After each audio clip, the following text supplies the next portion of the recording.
Alhamdulillahi Rabbil Alamin, wassalatu wassalamu ala khayri khalqillahi ajma'in, nabiyina Muhammadin wa ala alihi wa sahbihi wa man salaka tariqahum wa iqtada bihadihim ila yawmiddin. Vëllezër dhe motra të ndershme,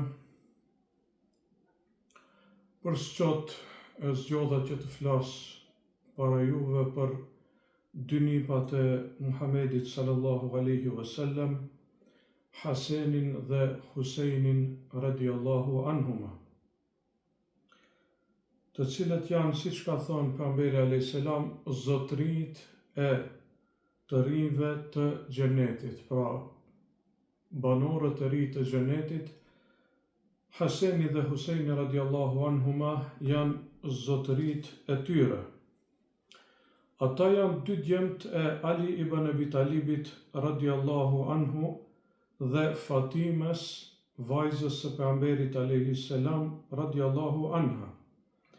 Haseni ka lind në vitin e 3 të hijretit, ndërsa ka vdekur në vitin 49 ose 50 sipas hijretit. Disa dietarë tjerë kanë dhënë edhe data të tjera të vdekjes së Hasenit radiallahu anhu. Sa i përket Husejnit, Husejni është djali i dytë i Aliut dhe Fatimes radiallahu anhuma dhe ai ka lind në vitin e 4 të hijretit, ndërsa ka vdekur në ditën e Ashuras të vitit 61 sipas hijretit. Dhe padyshim se Haseni dhe Husejni radiallahu anhuma janë pjesëtar të dalluar të familjes së pejgamberit alayhis salam, dhe ka plot hadithe të sakta që flasin për vlerën e tyre, mirë po ka edhe hadithe të dobta, të cilët ose hadithe të shpikura, të cilët janë bërë prej shijave dhe në të cilët e kanë tepruar dhe e kanë tejkaluar në lidhje me vlerën e tyre. Sa i përket haditheve të sakta, transmeton Tirmidhiu rahimahullah me hadith hasan, se pejgamberi alayhis salam ka thënë: O Allah, unë i dua ata dy, andaj duaj edhe ti. Pejgamberi alayhis salam i ka marrë Hasenin dhe Husejnin si dy nipat e vet që i ka pas, i ka ofruar, i ka marrë duke qenë vogël dhe ka thënë: O Allah, unë i dua ata dy, andaj duaj edhe ti. Po ashtu në një hadith tjetër pejgamberi alayhis salam ka thënë: kush i don ata, më don edhe mua, e kush i uren ata, më uren edhe mua. Hadithin e transmeton Imam Ahmedi. Po ashtu ka hadithe tjera që tregojnë se një ditë pejgamberi alayhis salam duke mbajtur hutbe, nipat e tij Haseni dhe Husejni endeshin nëpër xhami, nëpër xhamat, sepse ishin të vegjël, fëmijë. Ndërsa pejgamberi alayhis salam bante hutbe. Pejgamberi alayhis salam e ndali hutben, zhdrypi, i morë të dytë në krah dhe e vazhdoi hutben që e mbante para sahabëve. Po ashtu ka hadith tjetër të saktë që thotë se pejgamberi alayhis salam duke fal namaz, Haseni dhe Husejni, të vegjël po ashtu, i hypnin mbi shpinë duke qenë në ruku ose në sejdë. Dhe pejgamberi alayhis salam e zgjaste rukun edhe sejdën nga dashuria që e kishte për ata dy, në mënyrë që mos t'ju aprish lojën e tyre. Dhe kjo po ashtu e tregon gjendjen që e kishin sahabët, të cilët i merrnin edhe fëmijët e tyre në xhami për të falë namaz, në mënyrë që ata të mësohen me xhamat, me xhami, me namaz, e nuk i largonin prej xhamisë as prej xhamatit. Madje pejgamberi alayhis salam si imam që ishte, si pejgamberi Allahut, i duronte. Kur ishte në sejdë, i hypnin në shpinë, i duronte, e zgjaste sejdën. Kur ishin në ruku, i hypnin, si luan çdo fëmijë, pra, i hypnin në shpinë dhe përsëri i duronte dhe e zgjaste rukun derisa ata ta përfundonin lojën.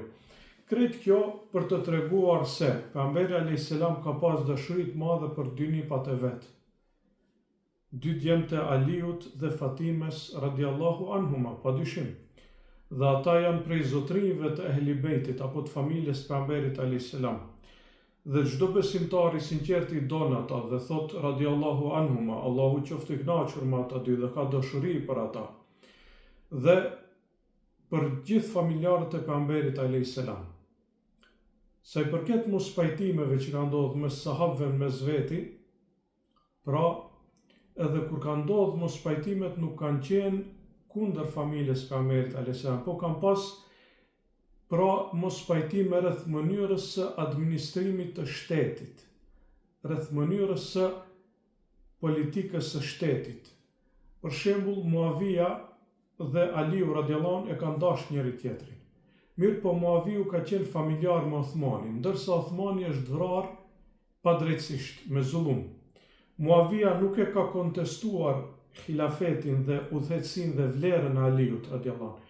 Mirë po ka thënë, kjo do të ndodh atëherë kur do të hakmerremi ndaj vrasësve të Uthmanit. Pra, kjo ka qenë një mospajtim i vogël, mirë po në botën e politikës dhe në botën e shteteve dhe ushtrive dhe luftës, ndonjëherë edhe mospajtimet e vogla sjellin dëme të mëdha.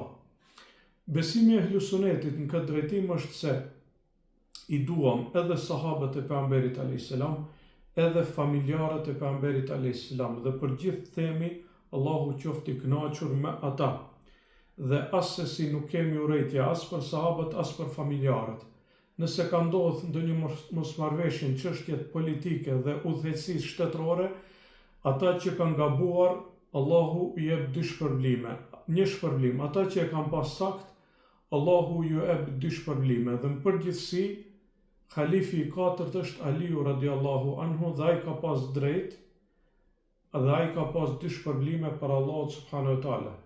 Ata tjerë që e kanë kundërshtu kanë bërë ijtihad, edhe ata e kanë një shpërblim, mirë po për gjithë themi radiallahu anhum apo Allahu qoftë i kënaqur me ata. Se i përket pastaj historisë, grupacioni shiave ka shumë transmetime të dobta dhe të shpikura me të cilat mundohen që të nxisin urrejtje ndaj sahabëve, duke tepruar në dashurinë që e kanë për familjen e pejgamberit alayhis salam, mirë po kjo është gabim. Ka edhe disa të tjerë që u thojnë nasibi, që shprehin urrejtje ndaj familjes së pejgamberit alayhis salam, edhe këta kanë gabim. E sakta dhe e drejta është në mes, atë që e ka Ehlusuneti si besim, se ne të gjithë i duam, edhe sahabët, shokët e pejgamberit alayhis salam, edhe familjen e pejgamberit alayhis salam. Dhe i respektojmë katër halifet e drejtë.